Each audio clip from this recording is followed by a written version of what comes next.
Good evening, you're watching Eye on Africa here on France 24. I'm Julia Kim, and these are your headlines from the continent. Cameroon prepares to head to the polls this Sunday, but there are calls to boycott the polls as separatist unrest in its north and southwest regions continues. Star power in Africa as tennis greats Roger Federer and Rafael Nadal battle it out on court for the 6th edition of the Match in Africa. And Africa's answer to the Nobel Science Prize. We meet the man who set up his own award to highlight the often ignored contributions made by African scientists. In about 48 hours, 7 million voters in Cameroon will vote for 180 MPs and 360 mayors. The twin polls have been boycotted, though, by certain opposition parties, mainly the MRC of Maurice Kamto. The elections come amid simmering tensions in the northwest and southwest regions. Armed conflict between the Cameroonian army and the English-speaking separatists have left 3,000 dead and tens of thousands internally displaced since 2016. Our correspondents on the ground have this report. Campaigning for Sunday's elections comes to a close in Cameroon, and campaigners for the opposition SDF party on the streets of Yaoundé.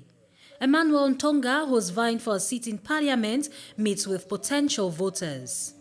You've voted for these people for the last 35 years. They're liars. We need to change. The opposition candidate has led his campaign calling for an end to the 37-year-old Biya regime. We want to change this country. We want to reform the electoral code. We want to reform all the laws in the National Assembly. We want corruption to stop. It's a regime that has been in place for over 40 years.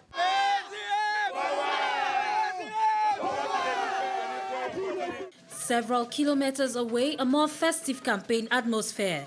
It is the ruling CPDM party getting ready for the general elections. The Minister of Communication is here to preside over the campaign rally. Jacques Yoki is a candidate for one of Yaoundé's municipality. His address to party supporters is simple and without promises. We aren't offering anything new. We simply say that we will continue to take care of our population, to do everything possible to improve the living conditions of these populations. Away from campaign promises and fanfare, the Stand Up for Cameroon movement is calling for a boycott of Sunday's elections. No to elections! No to elections! The leader of the Stand Up for Cameroon movement, Edith Kawala, and her members are all dressed in black. They will not be voting on the 9th of February. We say no to elections with a bad electoral system, with war in the northwest and southwest, with violence in the far north. We say no to elections that have no meaning for the lives of Cameroonians. More than 6 million voters are expected at polling stations come Sunday for the twin elections. The turnout will be particularly scrutinized as the CRM, the main opposition party, will be absent. 3 borders, 3 counter-terrorism operations. The French army says it's killed over 30 extremist militants in Mali's Liptako-Gourma region, which also encompasses Burkina Faso and Niger. Drones and warplanes struck Al-Qaeda and IS group-linked targets on Thursday and Friday. Last week, France pledged to deploy 600 fresh troops to its 4,500-strong Operation Barkhane. But despite its military presence in the Sahel, instability continues to rock the region. Now it's a plague of biblical proportions. Billions of locusts have infested East Africa, devouring crops that have left 10 million people facing food shortages. For the past 2 months, locusts have swarmed Kenya, Ethiopia and Somalia, the worst outbreak in decades. Wasim Cornet has the latest. As authorities across East Africa continue to battle swarms of billions of desert locusts in several countries, take a look at this relatively small group of the invasive species. Although they do not possess wings and look less ominous, authorities fear these nascent insects could be part of the next wave in the outbreak that is threatening millions with a severe hunger crisis. And to make matters worse, these locusts are growing in the Puntland region of Somalia, large parts of which are held by the Al-Shabaab terrorist group. That has made tackling the problem much harder. This region is already facing relatively high level of acute food insecurity. So this is the type of food insecurity that requires humanitarian assistance. It's what we are afraid is that with the invasion of desert locust that is really in huge numbers and the quantity of food that these locusts are eating, we think that it will create a further deterioration of the food security situation. Meanwhile, in neighboring Kenya, authorities have been spraying large swaths of the country for several weeks. It is the largest locust outbreak there in 70 years. But the sheer size of the swarms has made this team's efforts practically futile. So far, we have disseminated around 5 swarms, but we keep on receiving more swarms every week. They are destroying the environment because some of these swarms are very big, billions of them. So within 6 hours and 8 hours, they suppress and deplete all the pastures. And the situation will likely continue to deteriorate. The UN's Food and Agriculture Organization has warned locust numbers could grow by up to 500 times by June. Africa now boasts the world record for the most attendees at a tennis game. According to the Association of Tennis Professionals, 51,594 people turned up in Cape Town to watch Roger Federer beat Rafael Nadal in 3 sets. The 6th edition of the Match in Africa is a charity event organised by Federer, whose mother is South African. They also teamed up with Microsoft founder Bill Gates and star comedian Trevor Noah.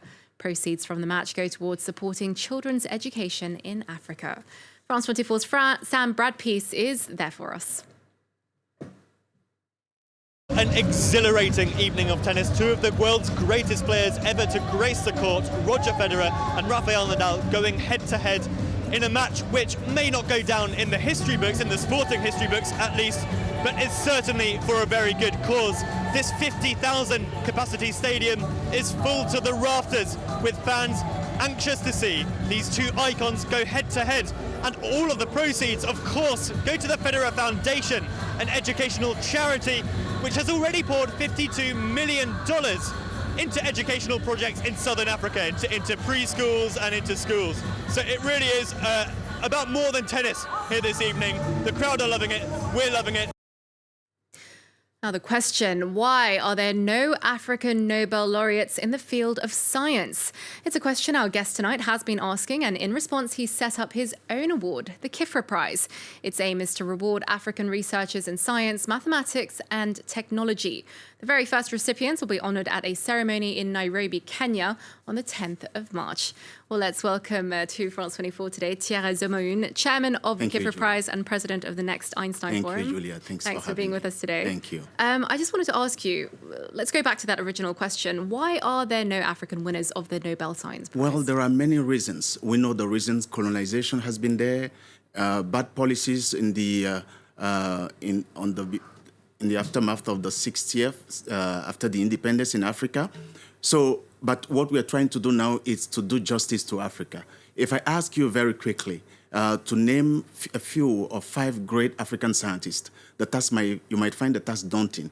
But if I ask you to name 5 great African soccer players, you'll go on and on. We want first to change the narrative about Africa being only good at soccer and entertainment. Second, we want to be able to inspire young African generations who are talented. And third, we want to reward scientific and technological breakthrough. So the Kifra Prize is a $500,000 prize that rewards talented young Africans in the field of science, technology, and mathematics. We do no longer want to dwell in the past and complain about why we are not getting Nobel laureates. But through the Kifra Prize, we're going to go to every single corner, turn and overturn every single stone to find where the scientific and technological talent in Africa are hiding, and reward them and value them and promote their work. Do you think that the fact that it's so difficult to name just 5 African scientists off the head, just off the bat like that, could be due to the fact that there may be systemic racism in the STEM fields? You know what? What is clear is that there are some biases. That is clear. We don't want to argue about that. But second, often, some scientists in Africa, no matter how great they are, they're just neglected or forgotten. So we want to change that situation. The status quo is untenable. We have scanned through the world, look at the different major prices that are out there. We decided to launch this Kefra prize because we haven't found anyone in Africa. So basically, what we're saying here is to say we're taking our responsibility. We're not competing with anyone, but we want the Kefra prize to be established as a well-known prize on toe-to-toe with the Nobel Prize and the Fields Medal for the mathematicians. Do you think there is political will in Africa or among leaders and governments to make Africa a leading global hub in science and technology? I would say yes. And even if there are government leaders, officials who are not leaning towards establishing conducive environment and policy for their nations, they will have no choice but to follow the trend. The movement is so big and heavy. There's a wave upcoming. When you look at the transformation, the technological transformation we're experiencing, there's no government leaders that could turn blind eyes on what is happening, and they will need to join the queue. When you say that there is a wave coming, what do you mean exactly? What I mean is that Africa is the youngest continent on Earth. Africa is going to be the global powerhouse for workforce. Africa is going to be home for 40% of the world's youth. If properly channeled, properly trained, given adequate education, Africa is the future of Europe, of the West. Okay, and now just very quickly, do you think Africa is doing a good job of nurturing talent, or is there a brain drain? Oh, I have an ambivalent answer here. Yes, there have been a brain drain. We acknowledge that. But what we are trying to do at the Next Einstein Forum and for the Kefra Prize is to try to attract African scientists in the diaspora. We're creating conducive ecosystem for them to come and work and contribute to the continent's transformation. And lastly, we're trying to make living in Africa and doing research more appealing to them. Okay, Thierry Zemoun, I'm afraid we'll have to leave it there. Thank you very much for coming on the show. Thanks for having me, Thank Julia. you very much for joining us here on Eye on Africa. There's more news coming up. Stay tuned to France 24.